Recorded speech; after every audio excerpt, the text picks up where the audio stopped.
दोस्तों, आज हम बात करेंगे एक ऐसे मंदिर के बारे में जहां विराजमान भगवान श्री कृष्ण की मूर्ति को आप 1 तक 2 मिनट से ज़्यादा नहीं देख सकते। अगर आप देखेंगे तो आपके साथ कुछ ऐसा होगा जिसका अंदाज़ा आप नहीं लगा सकते।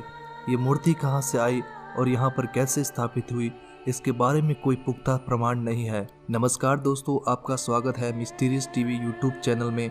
और आज हम बात करेंगे भारत के सबसे रहस्यमयी बांके बिहारी जी मंदिर के उन रहस्यों के बारे में जिसे आज तक कोई नहीं सुलझा सका। दोस्तों, इस वीडियो को पूरा देखिएगा ताकि आपको पूरी बात पता चल सके। तो चलिए इस वीडियो की बात कर लेते हैं। मथुरा से करीब 10 किलोमीटर की दूरी पर वृंदावन है। वृंदावन भगवान श्री कृष्ण की क्रीड़ा स्थली है। यहीं की कुंज गलियों में भगवान श्री कृष्ण ने तमाम लीलाएं की है।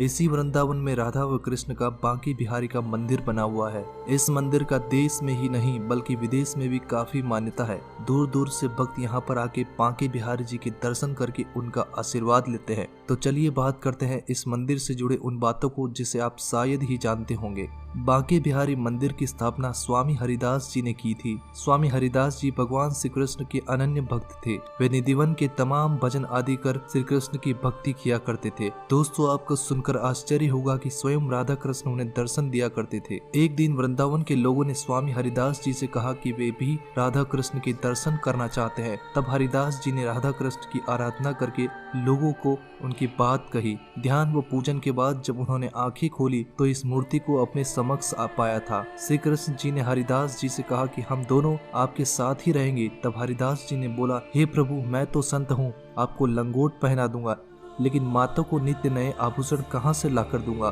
भक्त की बात सुनकर श्री कृष्ण मुस्कुराए और राधा की जुगल जोड़ी एकाकार हो गई और ये विग्रह के रूप में वहां से प्रकट हुए। हरिदास जी ने इस विग्रह को बांके बिहारी जी का नाम दिया। यही कारण है कि बांके बिहारी जी के श्रृंगार में आधी मूर्ति पर महिला और आधी मूर्ति पर पुरुष का श्रृंगार किया जाता है। मूर्ति प्राप्त करने के बाद स्वामी हरिदास जी ने शुरुआत में तो बांके बिहारी जी की निधिवन में ही सेवा की थी। फिर जब मंदिर का निर्माण कार्य संपन्न हुआ तो उनको मंदिर में आम जनता के दर्शन के लिए स्थापित किया गया। दोस्तों, आपको जानकर हैरानी होगी कि श्री बांके बिहारी जी की मूर्ति के आगे हर 2 मिनट के अंतराल में पर्दा गिराया जाता है। इसके पीछे की मान्यता है कि बांके बिहारी जी लाल बहुत ही नटखट है। कोई सच्चे दिल से अगर उनसे नजरें मिला लेता है तो वे उसके साथ ही चले जाते हैं। बांके बिहारी जी सिर्फ प्रेम के भूखे हैं। वे भक्त की भक्ति से वशीभूत हो जाते हैं। इसलिए इस मंदिर में आंखें बंद करके पूजा नहीं की जाती बल्कि बांके बिहारी जी की आंखों में आंखें डालकर उन्हें निहारा जाता है। कहा जाता है कि बांके बिहारी जी की मूर्ति में ऐसा आकर्षण है जो भक्तों को अपनी ओर खींच लेता है और उनकी आंखों से स्वयं आंसू झड़ झड़ करके गिरने लगते हैं।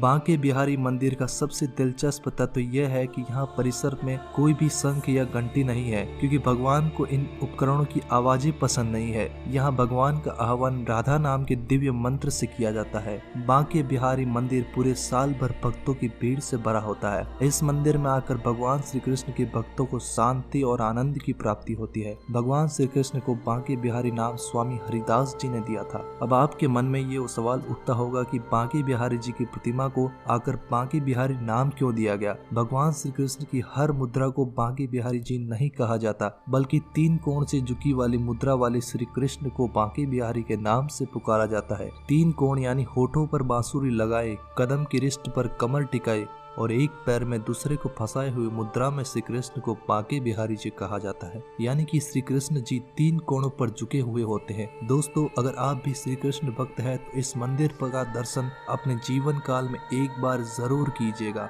यहाँ तक कैसे पहुँचे और कहाँ ठहरे और यहाँ देखने लायक कौन सी जगह है, इससे जुड़ी तमाम जानकारियाँ हमने इस वीडियो के डिस्क्रिप्शन बॉक्स में मेंशन कर दी है। तब तक के लिए धन्यवाद।